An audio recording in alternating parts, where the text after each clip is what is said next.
Doing good, man. Good to see you guys in this way. Okay, good morning, everyone. I extend a warm welcome to each and every one of you for the first session on machine learning in Data Science and Machine Learning Club. It's my pleasure to welcome Mr. Karthik Rao, alumni mentor for Data Science and Machine Learning Club. We are really thankful for you, Karthik, for taking Oh, time this out one. of your busy schedule. And I request all the students to utilize this opportunity to the maximum extent. So over to you, Karthik. You can take over the Okay, session. great. Uh, hey guys, let me just keep it short and to the point. So my goal here is to ensure that we have a direction, or a strategy for all the time and effort you guys will be spending part of the club. Otherwise, I think, 6 months on the line, you look back and see you may not have gained much. Um, So I saw the curriculum. I think it's fine, whatever the curriculum is. But the problem is that if you just follow the curriculum and consume the content, at the end of it, it will not be different than any of the classes you guys are attending, right? You sit through the course purposelessly, consuming information because you do not have any end goal to achieve, right? When you sit in, let's say, a database class or computer networks or graphics, graph theory, whatever it is, right? You're just consuming information for the sake of consuming, and you don't have any end goal, what you really want to achieve by the end of it. That gives you a sense of purpose, and that will ensure that, yeah, all your efforts will be directed to achieve something at the end. Like this is where you need to get, and this is what you want to achieve. That's very important. So what I really suggest before you guys really jump into this whole AI/ML hype is, just understand, just come up with form teams, let's say team of two or three, not more than that, and come up with a problem definition you want to solve, during your tenure of the club. So for the rest of your time, you should be spending your time on ensuring that how do you solve this problem. And this also will be useful for you because I don't know, if you do well in next 2 months, this could potentially be something you could be working on for your final year projects also, potentially. So the way you look at these problems is, I think we had a great session uh, from a professor from, I don't Sriram know which. Vasudevan. Right.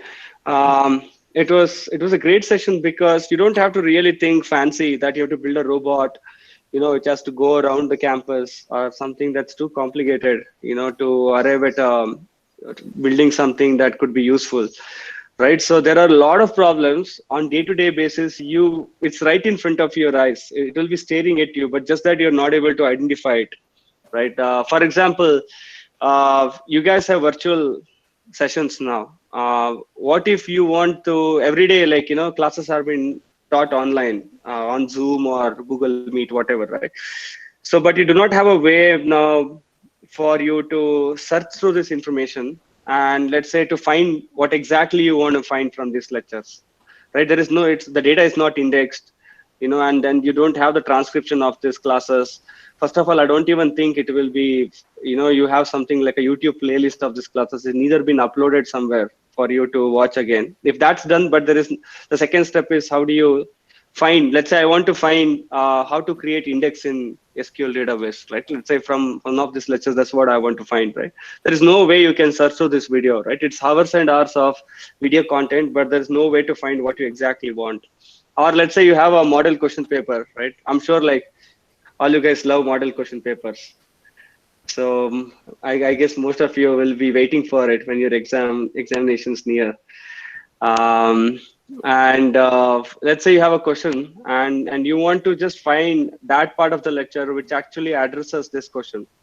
Okay, you don't have a way. I'm just giving you simple scenarios just to say that, problems are something you'll be witnessing on a day-to-day basis where machine learning can actually help solve it, right? And imagine the problem of, I mean, there are a lot of apps already, but imagine, a way how you can, all you guys friends go out and you get a bill, just take a photo of a bill and just split that amongst yourselves and add a UPI payment link. And if somebody do not return you the money, you send an automatic reminder, like something.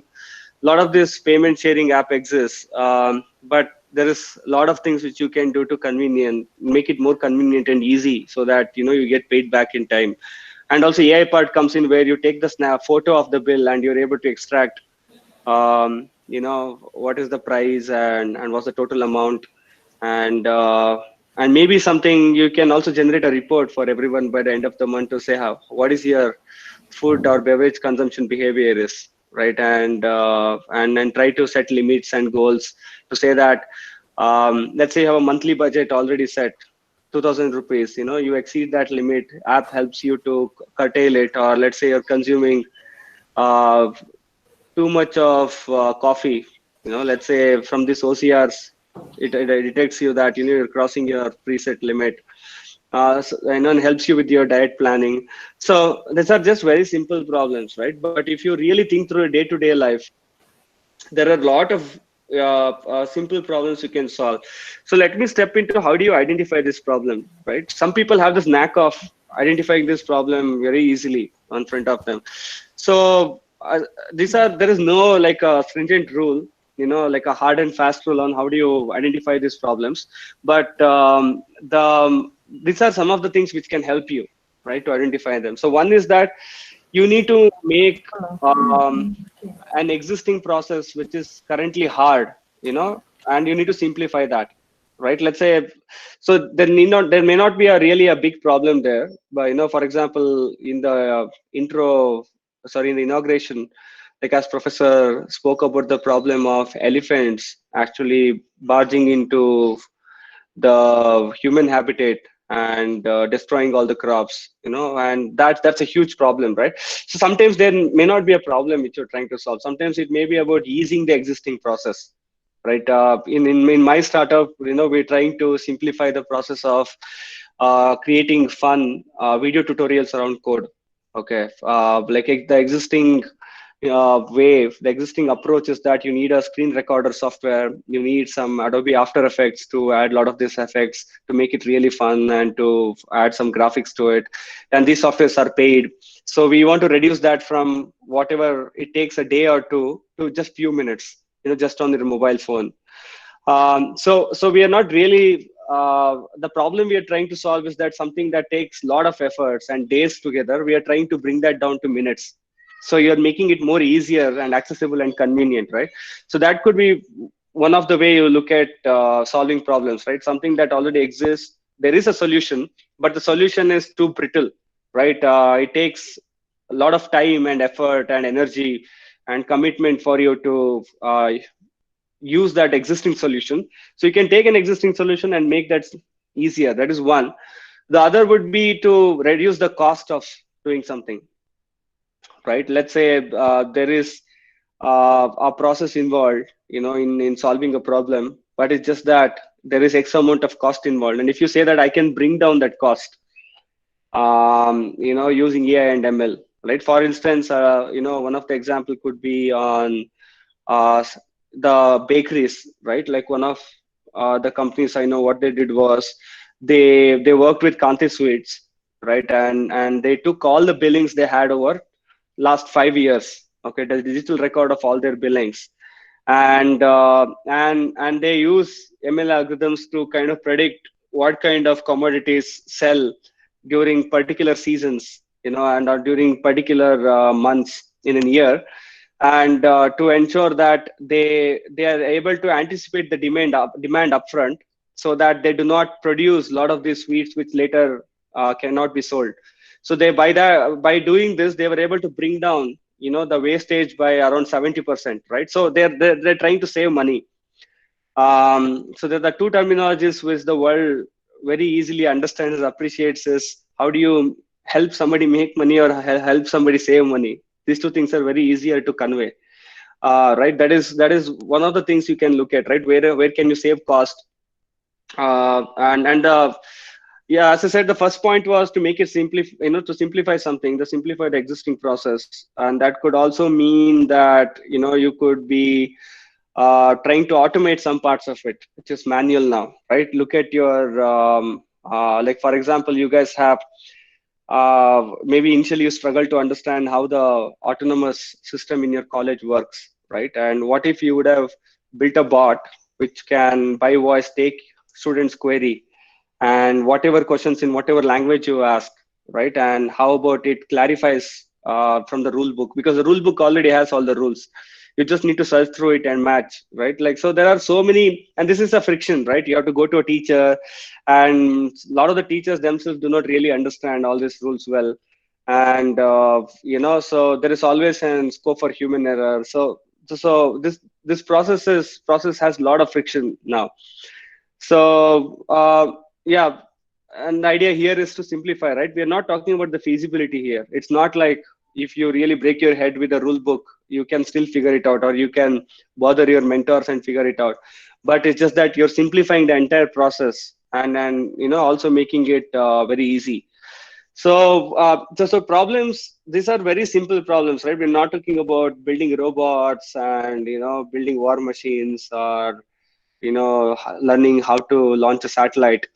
So these are very, very simple problems. Sometimes there are problems which are even simpler than this. So you need an eye to identify them in terms of reducing the number of steps, the friction, or the cost involved, right? And sometimes it's about sometimes some of the problems could be unsolved, right? Like, so but those kind of problems are hard to solve, and those kind of problems are hard to find also, right? But it should be easier to find problems on day-to-day basis, some of them. And I think you should identify those problems which is not very, very hard to solve these problems. There should be easy solution, and AI and ML should be a part of this solution. So if you can identify them, right? And like for example, one of the demonstrations you saw during inauguration was this identifying the products in the racks, in a grocery store, or on a supermarket, right? And or in a retail store, and it need not be even that complex. Believe me, in your daily life you'll have a lot of this friction, even more simpler problems which you will be actually going through, but you're just kind of blind to it, right? So if you just open your eyes and be more observant, I'll identify them. So what we should, I think, in my opinion, we should work through for next couple of weeks is form teams and come up with these problem statements, and we'll iterate through them and freeze them, right? What I can help you is to say that, okay, this idea is good, this idea is not good, or maybe with this idea you can solve without machine learning at all. The solution to this is more simpler than you think. Or I can say that this is a brilliant application of using machine learning, right? So we need to arrive there, because if you try to just go through this curriculum without a sense of purpose, without having a goal in your mind, what you want to accomplish, what will happen is that you will just consume all this information and for no reason, and this will go down like how all the courses in your curriculum so far has gone down, right? Without really understanding how do you apply them and build something useful. So as much as applying them is important, in applying them to build something that's useful, that's also problem is even more important. You build something that it doesn't help anybody is useless, right? So let's do this exercise, in my opinion, right? We can, teachers can help you form teams and put together this, and also you can discuss this with your teachers, some kind of a problem statement. Again, it should be something you come across on a day-to-day basis. It should be helpful for a lot of people, and the existence of the problem should be evident, right? It should not be like take a lot of energy to understand that this is indeed a problem, right? So, and then don't come up with a problem where you have to learn how to build a robot. Think of something very simple. Think of something that's more simple, simple than trying to do something that's too complex, right? And we can, and then let's freeze this for, let's say, 2 to 3 weeks, And once all of your teams have a problem statement, I think then you'll find there is a sense of purpose on trying to do this. Also, developing this attitude to identify this friction and problem is very important. That's what all the startups do, right? You identify a friction, and at the heart of every startup, that there should be a problem you're trying to solve. And if you solve that problem, there should be a big enough market outside. That is the heart of every company. That there is a problem, and but if you solve that problem, there is a big market, which can consume this solution. So developing that mindset would help you a long way. Like seeing this is what engineers do, right? Like you identify a problem and uh, try to see how technology can be used to solve these problems, and that's what computer engineers should be doing, or any engineer should be doing, right?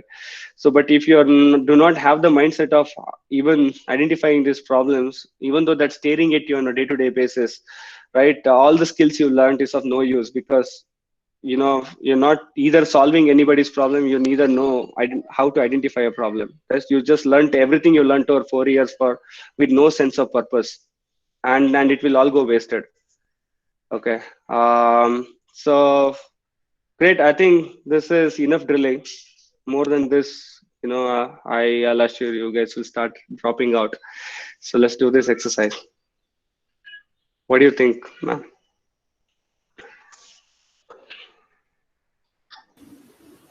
You can start off with machine learning overview, Karthik. Okay, I'll do that. Okay, so this is about problem statements, right? Now let's look at how machine learning can solve some of this problem, right? By the way, not all the problems require machine learning to solve, right? But some of the problems do require machine learning to solve. So let's look at what are the kind of problems, just some illustrations of what machine learning can help you achieve. Right. For example, if you look at, I told you about the Kanti Suite use case, right? It was demand prediction. And demand prediction is that you take all the historical data and you try to make a prediction around, if this is how the data looked like for last 5 years, and if you try to extend that and project that into next few years or few months, I think this is called predictive analytics. So predictive analytics it's a very big part of what you try to do in machine learning. So one of the use case I had worked on was with this two-wheeler bike taxi company called Rapido, right? With Rapido, the problem was that they needed a fair estimate of demand based on the weather, based on whether it's a government holiday or not, based on it's a festival or not. So we had to take a lot of these input parameters and the time of the day, right? And we had to estimate upfront that in this location, let's say in Bangalore, around HSR layout, what could be the demand. Okay, so if you look at the data, you know that during peak times means during times when people go to office or come back from office, there's more demand. When it rains, nobody wants to go in a Rapido, right? There is less demand. And on government holidays, there's less demand. So you have to take all these parameters into account and solve it, right? So there are various ways you do predictive analytics, and by far, what has proven to be the most effective are neural networks, right? So then you have, because neural networks are universal function approximators. If you take something like linear regression or any other kind of models, right? They can do a very job into fitting into a particular pattern, but they cannot solve all kind of patterns within the data. So I think neural networks would be good because you can even achieve linear regression with neural networks, right? If you build a the most simplest neural network is solves linear regression, right? So I think neural networks and its derivatives would be something is good for you guys to dig in terms of predictive analytics, right? This is mostly deep learning or machine learning on structured data, right? And so other two broad categories where machine learning and deep learning would be helpful is machine learning on images, right? Let's say I gave you a use case of extracting text, from the bills, right? The traditional alternative for extracting text is using computer vision techniques. So computer vision is mostly hard-coded set of rules, and algorithms, which helps you. This rule-based engine will try to extract the text, right? But with machine learning, there is no hard-coded logic there, right? All of these patterns will be try to will be will be figured out during the runtime. And so this application, one of the application you guys saw was, during inauguration, was identifying the elephant and boxing them, right? This is a classic use case of deep learning or machine learning for computer vision, right?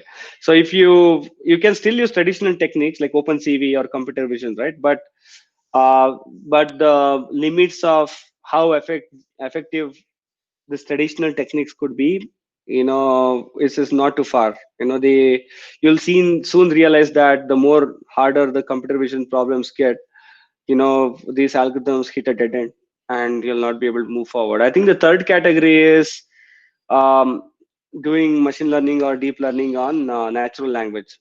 I'm sure that the most simplest use case, are, let's say, sentiment analysis. You go through a review and you see whether the user gave a positive feedback or a negative feedback.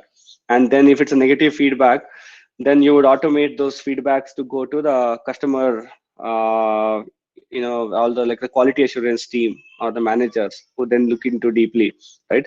So in our product, we are using deep learning for natural language to solve this problem of, let's say, I'll give you 100 quiz and then I'll give you 10 videos. Okay, now, so you need to take each of the videos and match them with their quizzes which could be relevant to these videos. Let's say if you watch video number 1, we want to know that, in out of this 100 quizzes, quiz number 30, 80 and 99 are relevant to this video you watched, right? So we want to match the transcript of the videos to these quizzes. So that is one of the problem statement we have. Like, so there's this bunch of speech to text transition, right? To be able to translate your speech to text or text to speech is again machine learning or deep learning application on natural language. So I think previously, before machine learning or deep learning, right, there were again traditional NLP techniques which were used for language translation. But the traditional techniques again are hard-coded rules and algorithms, right? They will soon cease to be effective when the complexity of the problems, becomes bigger and bigger. And so with the advent of deep learning, even the language translations, from translating a speech from one language to other language, they have been more effective than ever before, right? Which traditional NLP techniques could not manage to achieve. So I think these are just some of the broad categories. You can look at, to start with. Again, you have machine learning on structured data. That is like, the use case I mentioned about number of rides in Rapido, or the billing information. These are all structured JSON information, and you apply predictive analytics. That is one technique. The next is next popular category is on machine learning on images. The third would be on machine learning on natural language. So I think when you guys start looking into these different problems, or also go through your curriculum, it would be good for you guys to know that to which category everything you're learning falls into. Is it machine learning on structured data? Is it machine learning on natural language? Or is it machine learning on computer vision? So I think once you guys understand the fundamentals, it would be good to get a specialization on one of this. Really dig deep into one of this and understand how do you solve some of the problems. Yes, ma'am. I think it's that's it. That's about it, I guess. You want to discuss about anything, ma'am? Any queries with anyone? Nikit?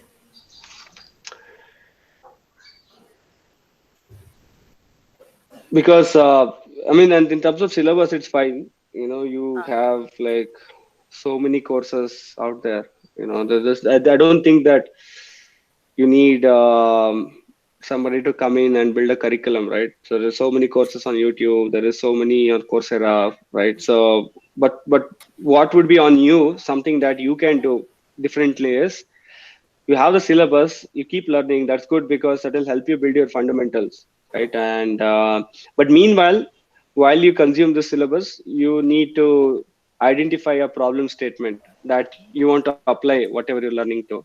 So that would be more important than consuming the syllabus. So you need to strike a balance between learning and doing.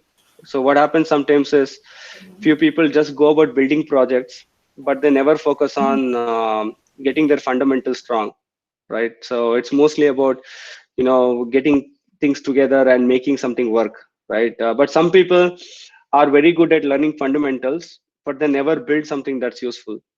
So you need to maintain a good balance so that if you keep getting your fundamentals stronger, then you can solve more harder and harder problems in future, right? Though you get some early success not by really worrying about how things work underneath. So it's important you do both. So, and I think in terms of getting your fundamentals right, you have the curriculum, keep going through it, but you have to figure out the other part, which is to identify a problem statement. Karthik, to start off with any prerequisites, how to start? Because since this is the first session, Yeah, I think prerequisite would be something you guys are in like sixth, seventh semester, right? Mostly, no? no, there are some fifth sem students also, few third sem Okay, students I also. think some fundamentals of, I think these guys have all the fundamentals required in terms of all the courses they went through. Python fundamentals or fundamentals of any programming language, or some basic linear algebra.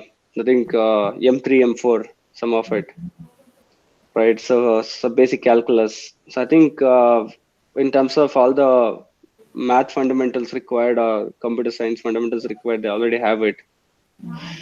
If we were to be talking to not computer science students, I think then there would have been a lot of scope for, they need to prepping up a lot in terms of what they're having to know.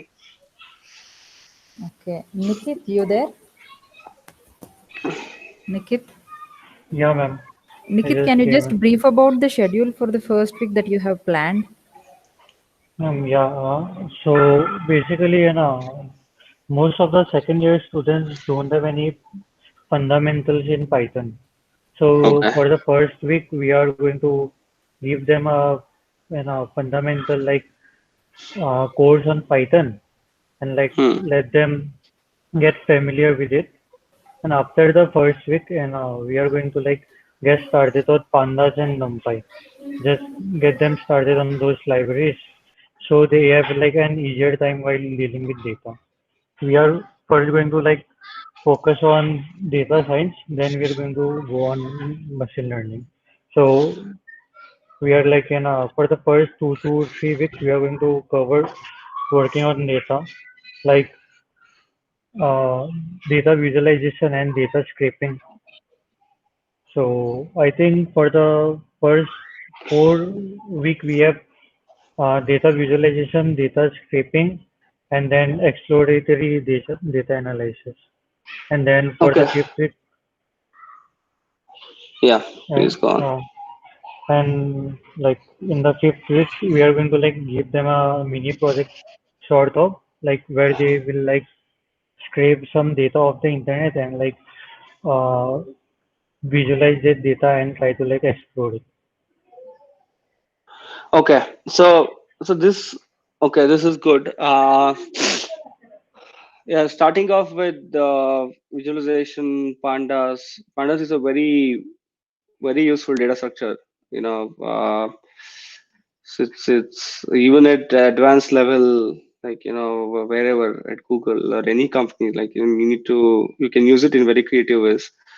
That's good. But I think this coding club is I think this coding club looks like it's formed by a bunch of 40-year-olds.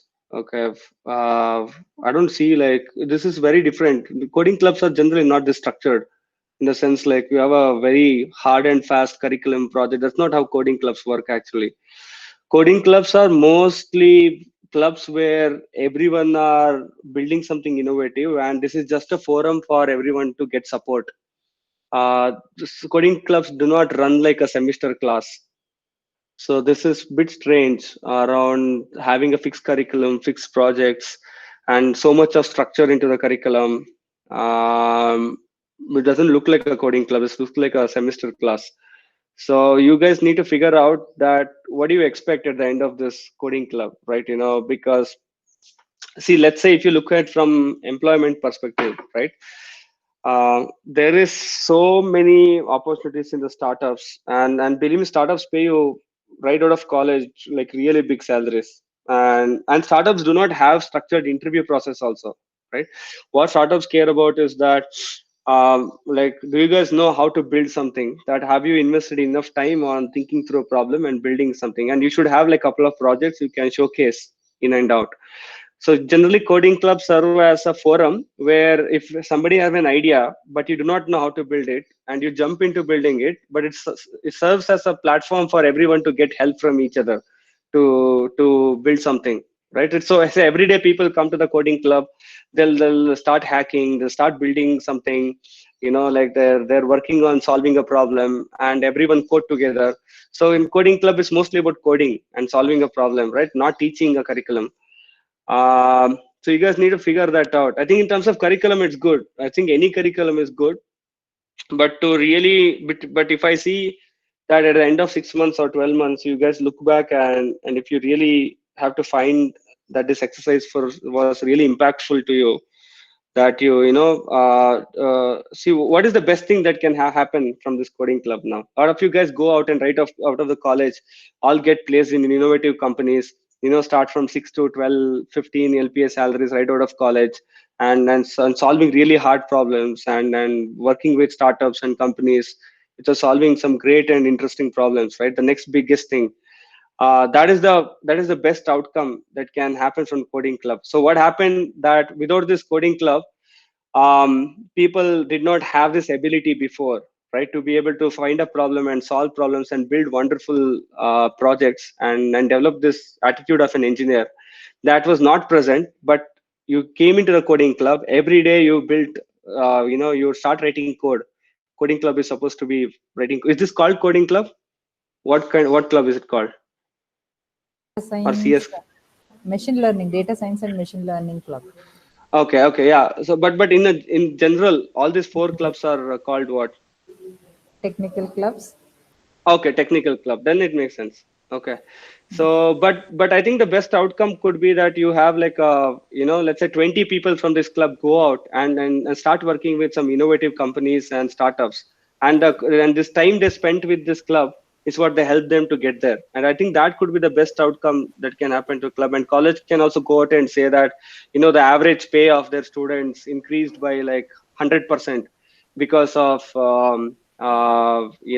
like this activities that happen in the coding club.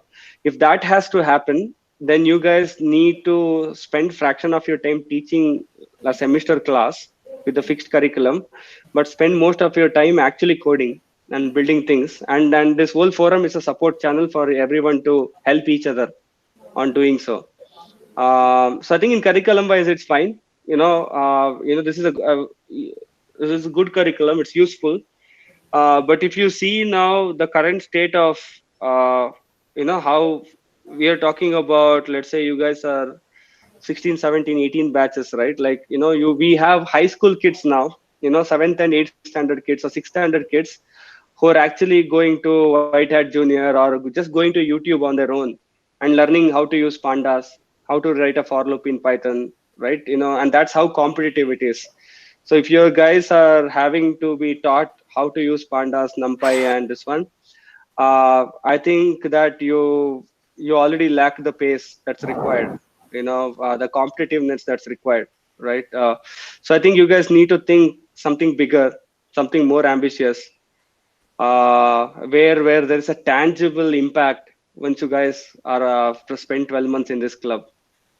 Okay, so for that to happen, along with the curriculum is fine. So I'm not much worried about the curriculum, right? Because if all these resources are abundantly available on internet, so we don't really need an expert to come and teach these things, right? But where an expert can help you is to identify what problem you can solve, and if you're stuck with while you're developing something, right? And that's where the expert can come and say, hey, this is the way you solve this problem. This is the architecture you need to use. This is how you can use the cloud. this is the framework you can use, and just guide you in terms of the direction of how you should be building it. But the curriculum is fine. But that's very, very important, because I want you guys, let's say go out of the college and your employability or the salaries, or the kind of problems you can work on, it all should increase by anywhere between 3 to 5x, right? And that would be a big success even for the college and even for yourselves, right? To kickstart your career on a high note right out of college would be something that would be a long lasting impact on your lives, right? It would have made a difference to you 10 years on the line, the way you started off your career. If it can help there, right, this coding club, and that would be great.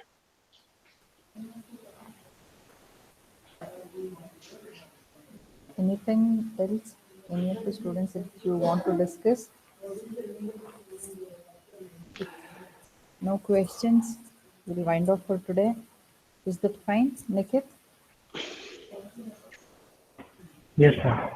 Okay, so as Okay. you said, we are focusing on for the first week on Python.